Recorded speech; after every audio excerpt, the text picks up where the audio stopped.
We are the Gujarat Technological University. Since its inception over a decade ago, GTU has been empowering young and curating minds to realize their true potential. Over 4 lakh inspired students are enrolled with one of the premier academic universities in India. With more than 450 affiliated colleges in its fold operating across 5 zones of the state, GTU, the International Innovative University, your place to move forward.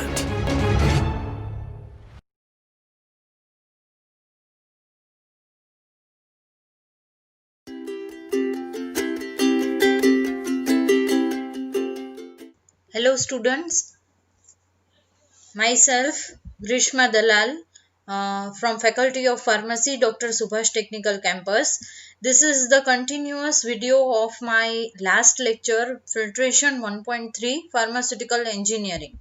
Right? In this lecture, we are going to study deeply about factors that affect the filtration process. Let us go one by one. First is property of the liquid. These properties highly affect the rate of filtration, like density, viscosity, corrosiveness, right? Second is property of the solid. If there are solids, right, then what is the particle shape, particle size distribution, rigidity or compressibility of solid under pressure, and tendency of particle to flocculate or adhere together, right? These are the most important parameters that can affect the filtration rate. Third is proportion of solid. How much proportion is present inside the liquid that you are going to filter. That also affects a lot, right? And fourth is objective, whether the solid or liquid or both are to be collected. What is the objective of your filtration process? And last but not the least, temperature of the suspension, right? Temperature is also highly important. We will see in detail some of the factors. The first important factor is surface area. The overall understanding that is required in case of surface area is that the rate can be increased. You can increase the rate of filtration either using larger filter or connecting a number of small units in parallel. You can increase the size of the equipment that you are using, right, so that the surface area increases. As the surface area increases, you can increase the rate of filtration. You must have performed the practical of filtration in your laboratory, right? Now, as you can see here, whatever I have written, there is one filter equipment that works on this process, that is known as filter press.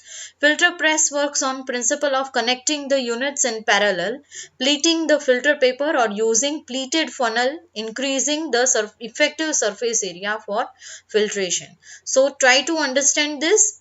The bigger the surface area, the higher is the rate of filtration.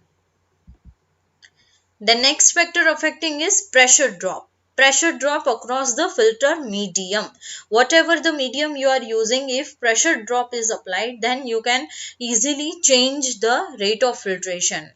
Rate of filtration is ideally directly proportional, right, to the overall pressure drop across the filter medium and filter cake, and this can be achieved in various ways, right? So pressure drop can be achieved in, number one is gravity. A simple method of obtaining a pressure difference is maintaining a head of slurry above the filter medium.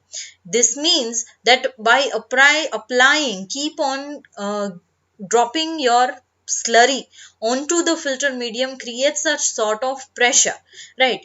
That overall creates a pressure difference. The pressure develops depending on the density of the slurry. As a rough guide, a head of 10 meter of water creates a pressure difference of 100 kilopascals, which means gravity is the best way to create a pressure drop across the filter medium. The next is applying pressure. right? The most common method of obtaining a pressure difference is applying a pressure on the surface of the slurry, that is pumping the slurry onto the filter, right? So this is another way. The pressure difference obtained by this method is greater than that is achieved by reduced pressure. Industrial plant may be operated at pressure of up to 1500 kilopascals, which you need to remember. However, in early stages of filtration, pressure difference should be less. This is to prevent the pores of filter medium from clogging or plugging, which subsequently increases resistance to the flow, right? So it is a method, it is a way to get a pressure drop, but sometimes it can create problems like clogging and plugging, so you need to be careful, right? Next is reducing pressure. So as I talked, in applying pressure, sometimes reducing pressure is also used. The pressure underneath the filter medium may be reduced below atmospheric pressure by connecting the filtrate receiver to the vacuum pump. Vacuum pump is an excellent choice, excellent method of reducing the pressure. This creates a pressure differential across the filter. This factor has limited application because pressure difference of about 100 kilopascals may be achieved. You can see that, right? So the limitation is here, reducing pressure limit is limited for creating 100 kilopascal, right? Reduction of pressure lowers the boiling point of the liquid so that it is possible for the filtrate to boil in the receiver. Apart from the loss of liquid, the vapor may damage the vacuum pump. So advantage of this method is that it is safe. In comparison to applying pressure, reducing pressure method is safe. If a part of equipment fails, it will collapse and not explode. In applying pressure, the equipment can explode, but in reducing pressure, it cannot explode. Therefore, this method is commonly applied in laboratory where the apparatus is usually made of glass. However, in industry, the plant is usually constructed with metal that is able to withstand high pressure. So, you need to be very careful as to which method you are going to utilize. The last but not the least is centrifugal force. Centrifugal force could replace the gravitational force and is used to increase the rate of filtration. The principle behind centrifugation will be discussed later in my next coming lectures, right? But centrifugal force is very important to understand, so make sure you stay connected to the video lectures. Last but not the least is viscosity of the filtrate. Viscosity is very important when rate of filtration is you are selecting, right? And generally rate of filtration is inversely proportional to the viscosity of the fluid. This means the viscosity of the liquid, not the slurry, is important, since the resistance to flow occurs as the filtrate flows through the filter cake. If you remember, you might have performed a practical on lab scale based on viscosity, right? Raising the temperature of the liquid, which lowers the viscosity, may increase the rate of filtration. So, if you increase the temperature, that can lower the viscosity, and that then you will have the high chances of increase in rate of filtration.